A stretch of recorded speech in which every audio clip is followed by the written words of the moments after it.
वहीं किसान आंदोलन पर कनाडा के रुख से भारत नाराज है और विदेश मंत्रियों की बैठक में भाग नहीं लेगा भारत। इस वक्त की बड़ी खबर हम आपको बता रहे हैं। जिस तरीके से कनाडा की तरफ से किसान आंदोलन को लेकर बयान आए, उसके बाद से भारत नाराज है और अब विदेश मंत्रियों की बैठक के अंदर भारत हिस्सा नहीं लेगा।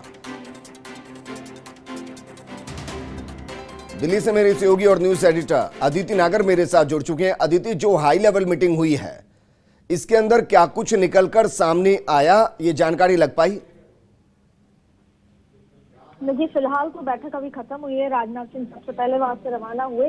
देखिए, 5वें दौर की बैठक से पहले आज प्रधानमंत्री नरेंद्र मोदी से आगे के तमाम चीजों की गाइडेंस लेकर ये नेता मंत्री लोग निकले हैं। 2 बजे विज्ञान भवन पर बैठक है और केंद्र सरकार के 3 नए कृषि कानूनों के खिलाफ दिल्ली बॉर्डर पे लगातार 10वें दिन तक आज 10वां दिन है, आंदोलन तेज हो रहा है और उसको खत्म करने को लेकर आज एक हाई लेवल मीटिंग प्रधानमंत्री ने मिलाई। और आज प्रधानमंत्री के बुलाने का जो ये बैठक के संकेत है वो साफ ये है कि आज आर पार सरकार करेगी। सरकार के जो भी शर्त है उनकी, उसको कितनी मान सकते हैं, क्योंकि तमाम चीजें किसान रख चुके हैं। और आखिरी जो बैठक हुई थी उसमें कुछ मुद्दों पर सहमति नहीं बनी थी, उसी को लेकर प्रधानमंत्री के पास गए हैं कि और इसमें क्या मॉड्यूलेशन किए जा सकते हैं। तमाम चीजों पर प्रधानमंत्री से बातचीत हुई है और प्रधानमंत्री ने कृषि जो एक्सपर्ट्स हैं उनसे भी फोन पर बातचीत करी है। और कल रात को भी एक पूरी बैठक बताई जा रही है कि प्रधानमंत्री को ब्रीफिंग की बैठक भी इस तरह से लगातार हो रही है। तो आज सरकार और किसान के बीच 5वें दौर की जो बैठक चर्चा होगी, इसके बीच किसान जो 8 दिसंबर को भारत बंद का ऐलान भी कर दिया है उन लोगों ने, तो उसको लेकर आपको बता दें कि प्रधानमंत्री ने ब्रीफिंग दी है किस तरीके से हैंडल करना है और किसानों को उस मोड पर लेकर आना है जहां पर सरकार को भी बहुत ज्यादा बदलाव ना करने पड़े। लेकिन सरकार अब इस मोड पर आ चुकी है कि हम नरमी से पेश आएंगे और यहाँ तक कि कुछ संशोधन बिल के अंदर करने को भी राजी है और उसके बाद फिर बिल वापस से लाया जाएगा सेशन में।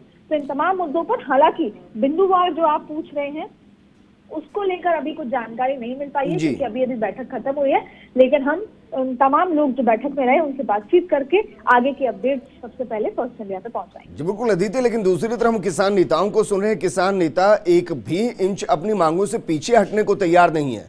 तो ऐसे में अगर सरकार संशोधन भी लाती है, कुछ रियायत देने की कोशिश करती है, चाहे वो बिजली के बिल हो या फिर पराली को लेकर जो कानून, उसको लेकर किसान साफ तौर पर कह रहे हैं कि तीनों को खारिज करना पड़ेगा, तीनों कानून को वापस लेना पड़ेगा, रोल बैक करना पड़ेगा।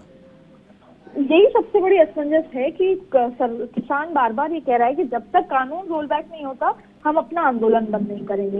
अब सरकार कानून रोल बैक करने की मूड में नहीं है। हाँ, संशोधन पहले करने के मूड में नहीं थी, फिर वो आई कि एमएसपी पर हम कुछ बदलाव कर सकते हैं, फिर आई कि और कुछ भी संशोधन कर सकते हैं। तो आज ये देखना होगा कि सरकार अपना क्या पक्ष रखती है और यही स्ट्रैटेजी किस तरीके से किसान, ठीक है, घूम फिर कर बात यही आती है कि सरकार और किसान के बीच में जो अविश्वास है वो उसका जो गैप है वो पूरा नहीं हो पा रहा। और अब अगर सरकार कोई अच्छी नीयत से बात कर भी रही है तो किसान उसको मानने को राजी नहीं है पुरानी बातों को लेकर।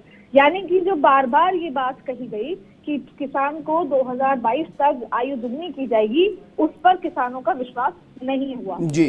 तो कहीं ना कहीं इसमें विपक्ष जो था वो सफल रहा ये तमाम चीज करने में।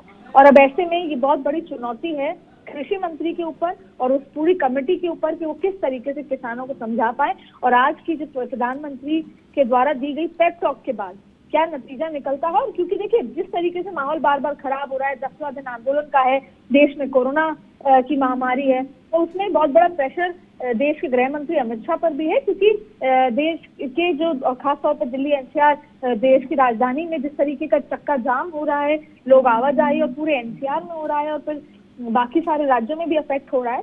तो ऐसे में अब ये चिंता बढ़ती नजर आ रही है कि अगर 8 तारीख को भारत बंद की घोषणा है और उसमें कोई हुड़दंग होता है तो एक बहुत बड़ा सवाल उठेगा। ऐसे में आज की बैठक सरकार के लिए बेहद महत्वपूर्ण भी है और निर्णायक भी है। जी बिल्कुल अदिति, शुक्रिया तमाम जानकारी हमारे साथ साझा करने के लिए।